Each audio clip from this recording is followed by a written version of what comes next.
that piping again. Now, the reason I recommend doing it before you put it on, and I know it seems a little bit counterintuitive seeing as we did hit some breakage, is that for the most part when you're piping strings, especially at a weird angle, it's easier to do flat.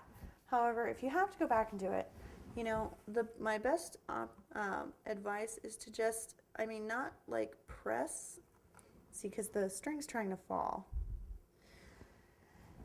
is you still want your string to be as free-flowing as possible, but you are going to have to keep it a lot closer to the cake so it can kind of attach as you go.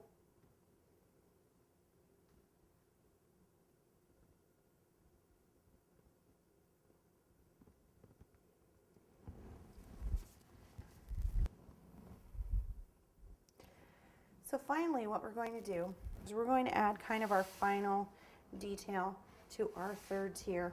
And unfortunately, this tray, not quite big enough. We're still going to end up with a huge mess, but that's okay.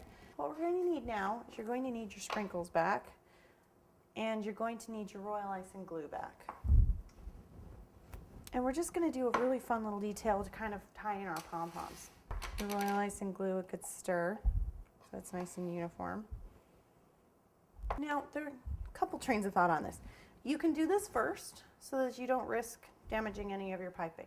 You can do it last like we're going to do so that you don't risk damaging your front end. Either way, there's probably going to be a small amount of damage, and it really comes down to luck. You're also going to end up with sprinkles all over your floor, especially if you're like me and you don't have a big enough tray.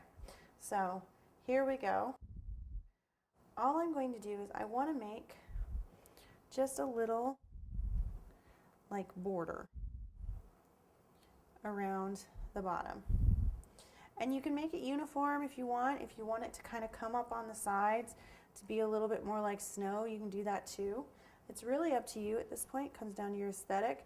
I'm not going to add too horribly much, but I do want it there just for kind of the little fun detail and to bring in that really cute pom-pom detail. So all I'm doing is just adding a little.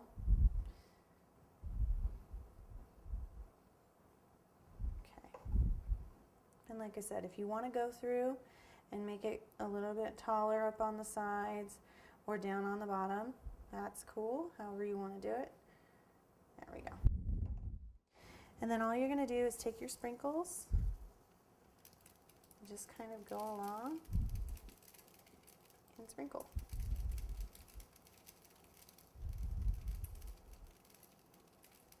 Now, you're going to end up with way more on there than you need, but you're also going to miss spots. So just go along and with your fingertips or the side of your finger, just kind of shove it on in.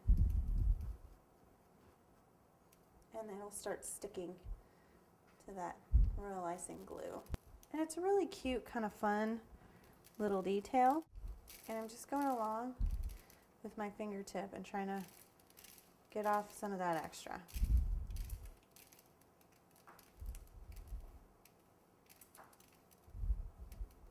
This is a really fun border to do on a whole bunch of different cakes too, because you can use the multicolored sprinkles, you can use the sanding sugar. Has a bunch of different applications. All right, there we go. So I think that's all I want to do today. I don't think I want it to go up any higher. You can, of course, if you want, bring it up, say halfway up the tier, make it really look like it has that kind of texture on there that we got on the pom-poms. And I think I'm going to leave it at that today because I don't really want too much on that tier. I want it to be very simple. We've already got a lot going on with our Argyle and we don't want to overpower our cake. So finally, we're down to our last step, which is attaching our pom-poms.